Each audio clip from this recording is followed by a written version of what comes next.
দাদা কি বলবেন আজকে এখানে আসলেন দাদা? আজকে তো পবিত্র ঈদের দিন। ঈদের দিনটা আমাদের খুশির দিন হয়। ঈদ মানে খুশি।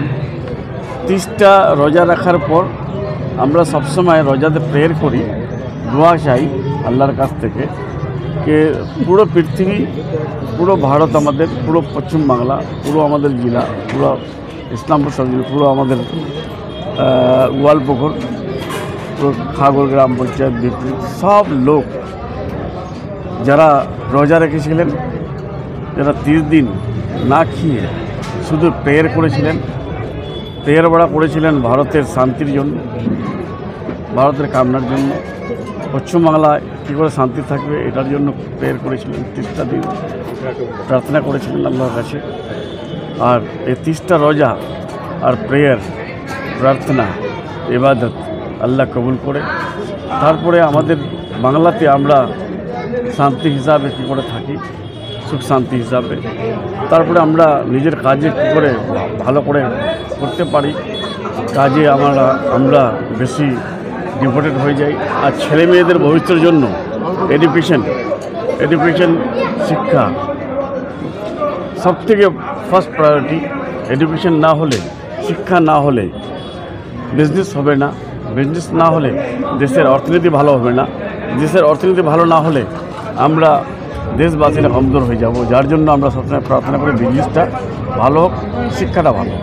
দাদা বলছি যে ঈদের মাধ্যমে একটা শান্তির বার্তা দেওয়া হয়, তো এখন যেহেতু নির্বাচনের মুহূর্ত, প্রতি নির্বাচনে দেখা যায় কিছু অশান্তির ঘটনা ঘটে, তো কী মনে হচ্ছে এবার নির্বাচন? না, এবার নির্বাচনটার কোনো পলিটিক্যাল পার্টিস, যে পলিটিক্যাল পার্টিস হোক, ঈদ উপলক্ষে বা আপনার রামনবমীর করে বা রামনবমীর উপলক্ষে যদি কেউ বেনিফিট নিতে চায়, ওই পলিটিক্যাল পার্টি সার্ভাইভ করে না। আমাদের পরবগুলো হয় উৎসব, ইলেকশনের একটা উৎসব। এই উৎসবগুলোকে আমরা পালন ভালো করে করি, আর বাংলা যেটা করে সেটা আর কেউ করতে পারে না। বাংলাতে এগুলো জিনিস আমরা ডিসকারেজ করার চেষ্টা করি। আমাদের মানুষের মমতা ব্যানার্জি আজকে উনি নিজে রেড রোডে ওখানে ঈদের নামাজ হচ্ছে, আমাদের মুখ্যমন্ত্রী লাইনে গিয়ে সবাইকে ঈদ মোবারক করে ওদের সঙ্গে ওদেরকে শুভেচ্ছা দিয়ে আজকে উনি ফিরবেন ওখান থেকে। তো মুখ্যমন্ত্রী থেকে আরম্ভ করে মন্ত্রী থেকে আরম্ভ করে আপনারা দেখলেন যে প্রত্যেকটা মসজিদের ইমাম সাহেবদেরকে একটা মিষ্টির প্যাকেট, একটা ফুলের বুকে, আমাদের অফিসাররা যারা আছেন আইসি ওসি, এরা এসে ঈদগাতে এটা দিয়ে, এর থেকে আরও মানে ইউনিটির তো আর কিছু হতে পারে না। একটা মৌলবীকে, একটা ইমামকে ইনি বার্তা দিচ্ছেন যে তুমি ইমামতি করো, এখানে কোনো কমিউনাল রিয়াকশন হবে না। আমি হিন্দু হতেই পারি, তুমি মুসলিম হতেই পারো, কিন্তু আমরা যেটা ধর্মীয় জিনিস, ধর্মটা হলো নিজের, উৎসবটা হলো সবারই। উৎসব পালন করতে এসেছেন, উৎসবটা পালন করেন। আজকে আমরা ঈদের উৎসবটা আমরা পালন করলাম। তেমনি ঠিক দেখবেন আগামী দিনে বাংলা নববর্ষের উৎসব হবে, ওটাও তো আমরা পালন করব। রামনবমী হবে, রামনবমী তো আপনারা দেখেন সবসময় আমি ইসলামপুরে বাস স্ট্যান্ডে দাঁড়িয়ে থাকি জলের বোতল নিয়ে, কিন্তু আমি এটাও দেখলাম যে গতবার রমজান ছিল, একটাও লোক আমাকে এক ফুটো রং দিল না। যখন শুনলো যে মন্ত্রী স্যার নামাজ করেছে, রোজা করেছে, কেউ একটা ফুটো রংটা দিল না। এটা কিন্তু পশ্চিমবাংলায় শুধু পাওয়া যায়, বাইরের স্টেটে পাওয়া যায় না। যার জন্য আমরা পশ্চিমবাংলার পর, আমরা সংস্কৃতির পর, আমাদের সিভিলাইজেশনের পর, আমাদের বেঙ্গলির পর আমরা গর্ব করি। দাদা গত রামনবমীতে দেখা গেছে ডালখোলাতে বিশেষ করে ইসলাম একটা ব্যাপক হিংসার আকার রূপ নিয়েছিল, তো এবছর কী প্রিপারেশান আছে? না, এবার আমাদের পুলিশ এডিকুয়েট আমরা করে দিয়েছি সব জায়গায়, ঈদের উপলক্ষে করে দিয়েছি, রামনবমীর উপলক্ষে আমরা করব। রামনবমীতে সবসময় ফোর্স থাকবে। ফোর্সটা থেকে বড় ব্যাপার কি, ফোর্স তো কতগুলো ফোর্স আছে, কিন্তু লোক যদি ইন্টেনশনালি একটা ট্রাবল ক্রিয়েট করে, ইন্টেনশনালি যদি একটা দাঙ্গা তৈরি করে, দাঙ্গাবাজকে কিন্তু ছাড়া হবে না। যে দাঙ্গা করবে তাদের এগেনস্টে কড়া অ্যাকশন নিতে হবে, নেবেই আমাদের প্রশাসন।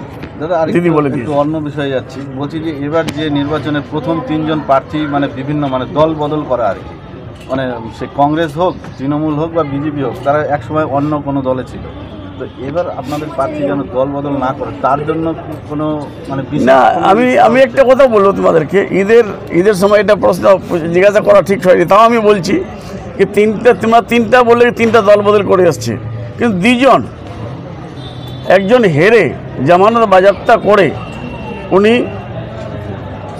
জমি বিক্রি করে ফরওয়ার্ড ব্লকের পার্টি অফিসের ফরওয়ার্ড ব্লকের ওকে তাড়ানো হয়েছে, যে প্রার্থীর সম্বন্ধে বললে ওকে তাড়ানো হয়েছে ওই দল থেকে। তারপরে আমাদের দলে আসার চেষ্টা করলো, আমরা নিলাম না, সিপিএমে গেল, নিল না, কংগ্রেসের দরওয়াজা খোলা, কংগ্রেস নিয়ে নিয়েছে, আর কংগ্রেস হবে ওকে প্রার্থী করে দিয়েছে। 2 নম্বর উনি হারা প্রার্থী। আর একজন প্রার্থীর সম্বন্ধে বললেন তোমরা আপনারা যে উনি আরেকটা দল ছিলেন, উনি তো আমার দলে ছিলেন, যখন আমাদের সঙ্গে ছিলেন চেয়ারম্যান ছিলেন মিউনিসিপ্যালিটির, আমাদেরকে ছেড়ে চলে গেলো বিজেপিতে, চেয়ারম্যান শেষ হয়ে গেল, ও মিউনিসিপ্যালিটি দখল করতে পারলো না, কী পার্লামেন্ট ফাইট করবে। আর আমাদের দলের প্রার্থী উনি জিতা এমএলএ, কিন্তু বিজেপি থেকে জিতে এসেছিল, আর বিজেপি থেকে লোক এইদিকে আসে না, কিন্তু ওখানে আমাদের দিদির ভাবমূর্তি দেখে, দিদির উন্নয়ন দেখে, আর আমাদেরকে দেখে, আমাদের বিহেভকে দেখে উনি আমাদের দলে এসেছেন। উনি জিতা এমএলএ, কিন্তু হারা এমএলএ না, আর বাকিরা হারা। যার জন্য এবার আমি বলবো একটাই কথা, যে গতবার মোহাম্মদ সালিম এখানে কলকাতার লোক এসে ফাইট করেছিল, তারপরে দেবশ্রী রায় চৌধুরী ফাইট করেছিল কোথায় থেকে, আপনার বর্ধমান থেকে, বালুঘাট থেকে, আর তারপরে কেনালা কারওয়াল সাহেব ফাইট করেছিলেন, শ্রীমৎ দীপা দাসী ফাইট করেছিলেন। আমরা কিছু ভোট শ্রীমৎ দীপা দাসীকে দিয়েছিলেন, মোহাম্মদ সালিমকে দিয়েছিলাম, যার জন্য আমাদের প্রার্থী হেরে গেছিল। এবার এই ভুলটা, আমি আশাবাদী এই ভুলটা করবে না। আর আমি তো দেখছি এখন বিজেপির নেতাগুলো বলছে, বিজেপির আর কংগ্রেসের যে জোট হয়েছে এটা প্রমাণিত হয়ে গেল, যে এই কয়েকদিন আগে দেখলাম কিছু বিজেপির নেতা আবার কংগ্রেসের ভোট চেয়েছে। আমি কংগ্রেস, এর মানে যে আমরা শুনছিলাম আগে অধীর বাবু, তারপরে সুজন চক্রবর্তী, সূর্য বাবু, তারপরে শুভেন্দু অধিকারী, অমিত শাহ, মোহাম্মদ সালিম, নওশাদ সিদ্দিকী, আব্বাস সিদ্দিকী, এরা গোপনীয় একটা গঠন করে একটা অ্যালায়েন্স করেছে অলিখিত, কি আমরা এবার টিকিট আগে টিএমসি ডিক্লেয়ার করুক, তারপর ওদের প্রার্থী যারা টিকিট পাবে না তাদের উপর ঝাঁপিয়ে পড়বো।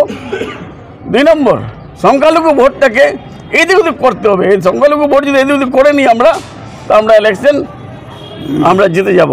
কিন্তু সংখ্যালঘু কেন, সংখ্যাগরিষ্ঠ সবাই জানে কি ইলেকশনটা ইম্পর্ট্যান্ট ইলেকশন, ভারতের এই ইলেকশনটা স্বাধীনতার ইলেকশন, স্বাধীনতা বাঁচবে কিনা, ফেডারেল স্ট্রাকচার বাঁচবে কিনা, তারপরে কনস্টিটিউশন বাঁচবে কিনা। ছোটো ছোটো বাচ্চাগুলো এখন বলছে কি আমরা এবার যদি আমরা 18 বছর হতাম আমরা ভোট দিতে পারতাম, ভোট দিতাম আমরা। যারা আজকে অত্যাচার করছে, যারা একটা টুপি পরা মানুষকে, দাড়িওয়ালা মানুষকে একটা ইফতারের প্যাকেট নিয়ে যদি যায়, রাস্তায় যদি মারধর করে, এর থেকে আর বাজে হতে পারে না। এর থেকে তবে একদিকে 16 থেকে প্রধানমন্ত্রী রায়গঞ্জ আসছে, এবং অন্যদিকে শাহপুরে অধীর রঞ্জন চৌধুরী আসতেছেন।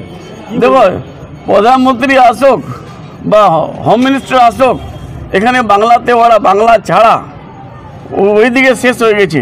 ইউপিতে 50 থেকে যতগুলো সিট পেয়েছিল 40টাও পাবে না ইউপিতে।